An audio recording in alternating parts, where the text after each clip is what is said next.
Saxo Bank has released its annual outrageous predictions for the year ahead. And these are the ones that I think are most outrageous because there were 10 in total, so I've picked 5 out. So, EU wealth tax heralds return of Soviet-style economy. That's the first one. So with growth still pretty flat, wealth taxes for people with savings over 100,000 euros will be enforced in a move towards equality for all.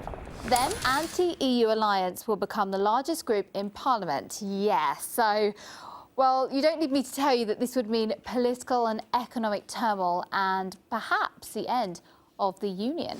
And next up, it's the tech's Fat Five wake up to a nasty hangover in 2014. So with the huge wealth of Amazon, Netflix, Twitter, Pandora Media and Yelp, could this be set to burst? Brent crude drops to $80 a barrel. That's if producers fail to respond. This would be a disaster for Russia. Now, all thanks to the non-conventional methods and increased Saudi Arabian output as well. And then the fifth one that I chose, and probably in my opinion is the most outrageous. I was most shocked by this one in particular. So Europe's powerhouse, Germany, in recession. What? Yeah, shocking stuff. Right, let's get straight to Saxo Bank's chief economist right now, Steen Jacobsen, to shed some light on these scenarios. Steen, I want to start and ask you about the EU wealth tax. What's that all about and what's the likelihood of this happening?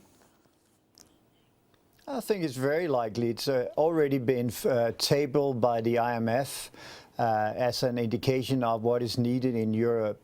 What Europe needs, of course, as we also saw with the banking deal this week, is to secure a certain amount of funds that can be used to recapitalize the banking system and overall support the weaker nations.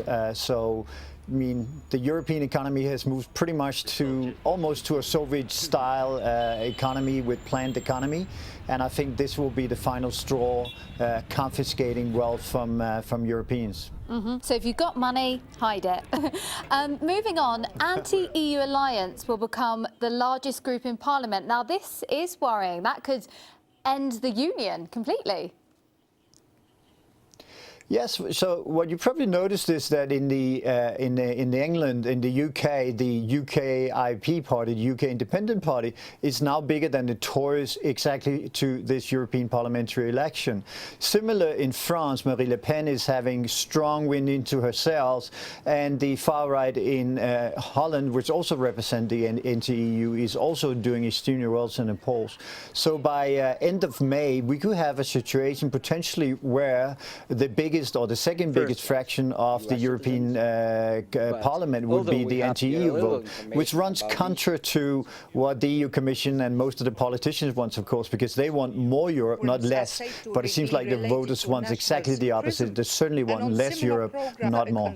And we've got the tech's Fat Five wake up to a nasty hangover in 2014 because they've had a great year.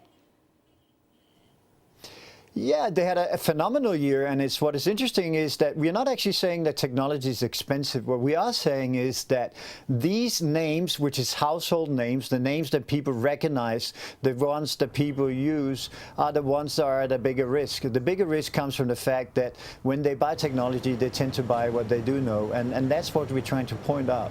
So take Amazon. The CEO Bezos may be the most brilliant businessman in the world, but that do not justify that you pay $300 for every $1 of profit the company generates. It's simply got too expensive, or in the language you just use, too fat. And listen, this one's particularly worrying. The next one, the $80 a barrel for the crude oil, because obviously I'm talking to you from Moscow here, energy-dependent stocks. People are going to be sweating all over the place here. What's going to happen? That's quite worrying. It is, but if you think about it, it's actually quite logical, because already right now in the WTI, the US-based production is extremely cheap and trading at a discount of $15 to $20 from the Brent oil.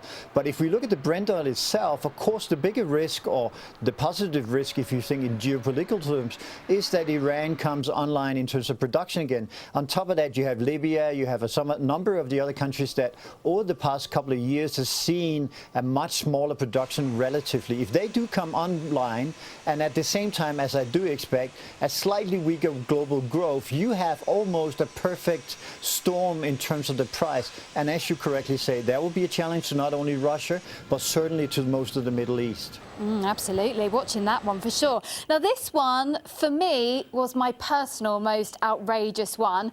Germany in recession, what's that all about? Because they've done very well this year. It's the powerhouse of Europe. That's scary. It is, but it's again, I don't think it's that far-fetched. Do not forget that the reason why Europe and certainly Germany did so well through this crisis is the simple fact that emerging Asia decided to ramp up their investments all the way up to a significant part of the GDP. So they over-invested. A lot of that investment they do, of course, is German cars, German production. And then at the same time at home, you now have minimum wage. You have the most expensive electricity in the world. You have 7 million working poor. So Germany looks better on the surface than it does underneath. And I think that is what is coming to coming into the full light in terms of 2014. Germany is already slowing down underneath, but right now they're reporting top line very well. Steen Jacobsen there, joining us from Saxo Bank, talking to us about the outrageous predictions for 2014, which apparently aren't so outrageous after all, so there we go.